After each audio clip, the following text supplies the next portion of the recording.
Hello everybody, welcome to WhatCulture Gaming. I'm Rich, I'm joined by Josh. Hello. Josh, are you excited to play games this year? Hell yeah, I am, Well, you Rich. shouldn't be, because you're playing them all next year. Oh, Because brilliant. it seems to be that a running trend in the gaming industry come the latter sort of quarter of the year is everything is being delayed. Everything in one day, Rich. Everything's being delayed. The Last of Us got a delay, Watch Dogs Legion got a delay, Rainbow Six Quarantine got a delay, and Ubisoft's Gods and Monsters got delayed until the next fiscal year, which starts after March 2020. All of those Ubisoft games, and The Last of Us actually, while I remember it, were supposed to come out, this fiscal year, which ends next March, which would bolster everyone's sales. But Ubisoft in particular has come out and just sort of said, look, we want these games to be as good as they can possibly be, so we're going to push them. The Last of Us has a new date of May 29th, I think is correct. Oh, has that been confirmed? That was confirmed by Naughty Dog yesterday. But these Ubisoft games currently are just sort of in the ether. We don't have any idea when they're going to come out. But this is not a bad thing, in my opinion. No, absolutely not. Delays for games only ever make them better. There is that great quote that says, I think it's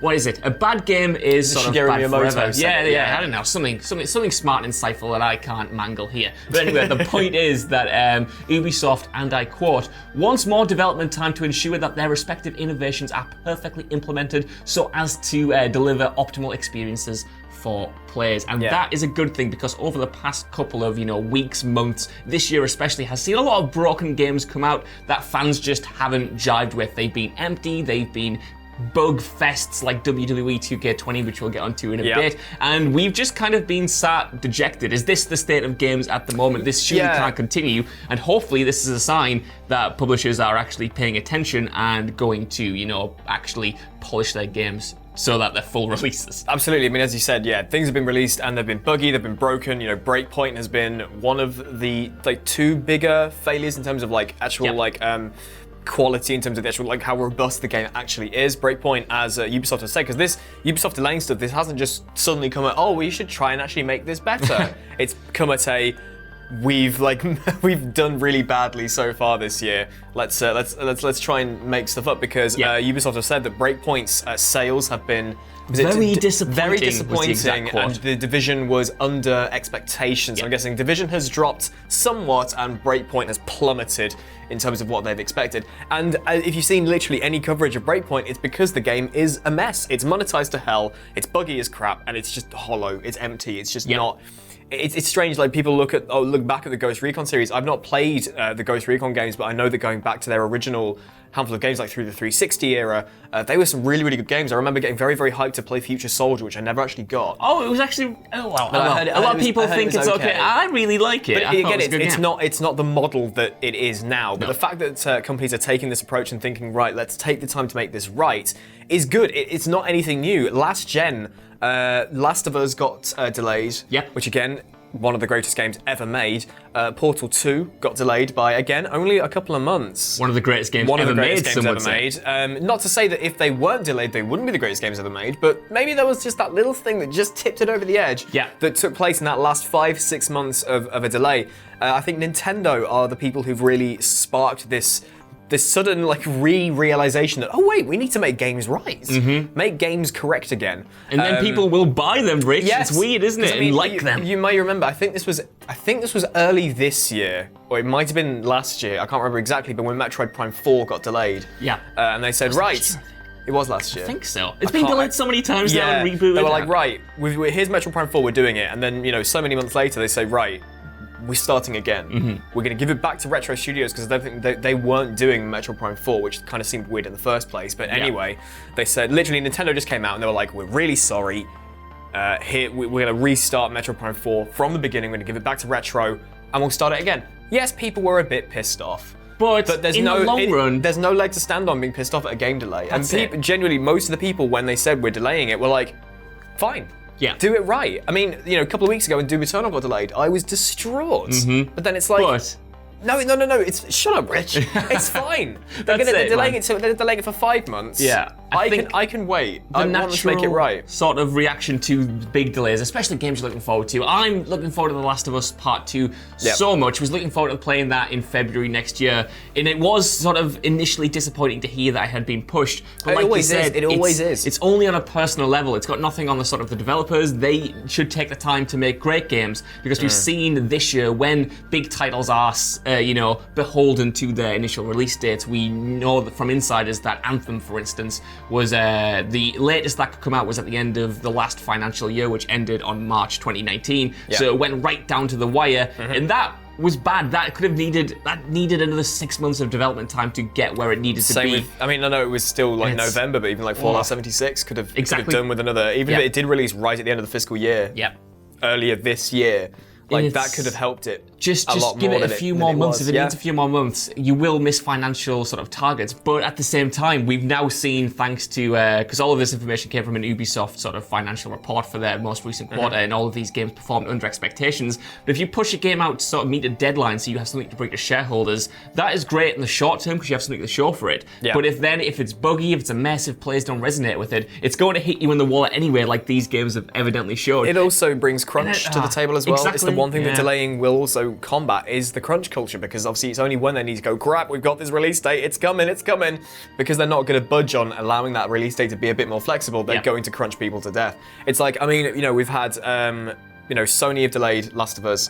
We've had Bethesda delay Doom. We had Ubisoft delay this. The last big, EA kind of aren't really involved in this. I don't know. They've not really delayed stuff in the past, as far as I know. I don't know what's going on with EA. The next thing on the horizon that could be delayed, I wouldn't even say Cyberpunk would be delayed. I think they're okay. I think if they've made a release date, they know that they're ready to release it, which is great because that's what CD Projekt do. But like Activision, as an example, with Call of Duty 2020, Modern Warfare releases today. Yeah. So we're already going to start thinking, okay, what's next? Now that Treyarch have got 2/3 of their development period, could they delay that? No. No, that's one of the games that they're not going to delay. No, which is a shame.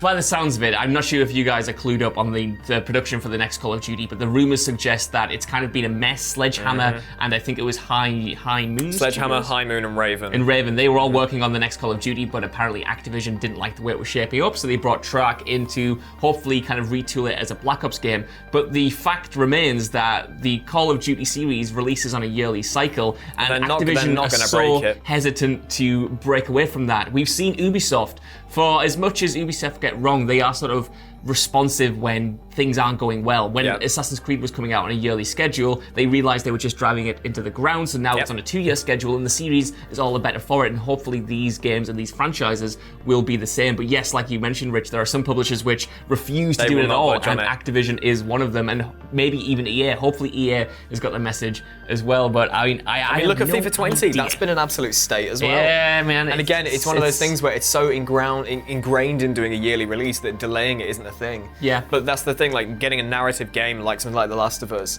like the fact that delayed that, fine, take your time with it. There is no pressure to get it released in a particular time. Well, no, exactly. Sony have been really good at it, and I know I sound like a Sony fanboy in all of these videos, but they mentioned in the past that they're more open to taking longer on their games. They're not going to be beholden to these release dates that they arbitrarily put down, before the end of the financial year. They've even outright said that going into the next generation, expect fewer games but higher quality games, and I think ultimately that's the way to go. Because at the end of the day, if you're releasing games that you're expected to like play solidly for a good amount of time, if you're getting those more and more and more, then it starts to defeat the purpose of having a game you can lose yourself into. That's why the idea of everything being open world and everything having like a billion things to do, it's like having one of those releasing like every 4 or 5 months. It's like, this is just silly. Well, that's Give what me Ubisoft, time with this game. Rich, you got into a big gripe of mine here, because the thing with sort of live service games is like exactly what you said. You're supposed to invest your more or less entire life into them. You're supposed to really lose yourself in these worlds, check in every day, do the checklists. They're supposed to be sort of binged and indulged on. But when we have so many of them, even just from their own franchises and companies releasing every couple of years, it's diminishing returns because they can't be as big as you want them to be. They can't be as different as you want them to be. And at some point, players are just sort of going to get sick of having the same kind of experience over and over again. So many games get compared to Destiny. And that's fine, because that Destiny was kind of the first has a good model. big sort of live service game that was sort of mega mainstream. Essentially, the title that ushered in sort of games as service as we know them, but every game sort of gets compared to that, and there's not enough sort of differences in there. They all use sort of the same base model, and because they all demand all of your time, it's just kind of not feasible, and I think that's also partly why players aren't actually even buying the games. But this does also link to some more WWE 2K20 news, because Sony are offering refunds to some players who are, rightly so, displeased with the state of the game. Obviously, it's a totally buggy mess, and kind of links in with what we've just been saying here. When you release games that are of this standard, players take notice, and then it does eventually. It might not happen straight away, it might be the next sequel, but it will eventually hit these publishers where it hurts, which is their money and, their yearly takings. And hopefully, I think 2019 has just sort of been a melting pot of these games that have come out either broken or just unfinished and lacking in content, like Anthem and stuff like that.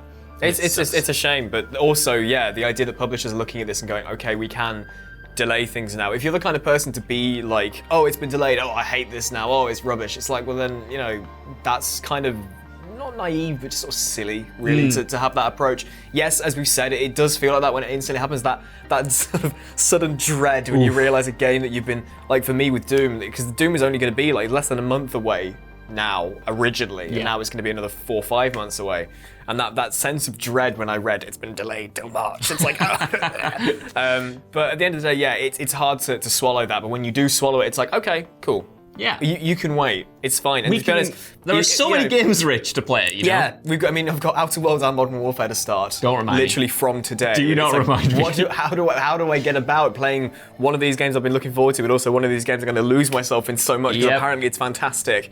Oh, I'm already dreading, and this again is sort of a 1% problem, but I'm dreading how I'm going to play the Outer Worlds, Call of Duty, and then Death Stranding, and then Star Wars. The crunch at the end of the year it's gotten alleviated a little bit because things get pushed to February now. But then February comes around. Next year is going to be stacked, man. That's the new month now. Good next year, God. I think we've got. Point, to be fair, we've got Cyberpunk, Last of Us, Doom. We've got Final Fantasy. Rich, like, how are we going to cope, 2020 man? is a ridiculous time, and we haven't even finished this year, but I want to know what you guys think down in the comments below. Do you think these delays suck, or are you hopeful that it will eventually, turn the tide of the industry as a whole away from releasing buggy games into complete games? But while you're down there, could you give us a like, share, subscribe, and head over to WhatCulture.com for more lists and news like this every single day. I've been Josh, he's been Rich, and we'll see you soon. Bye. Goodbye.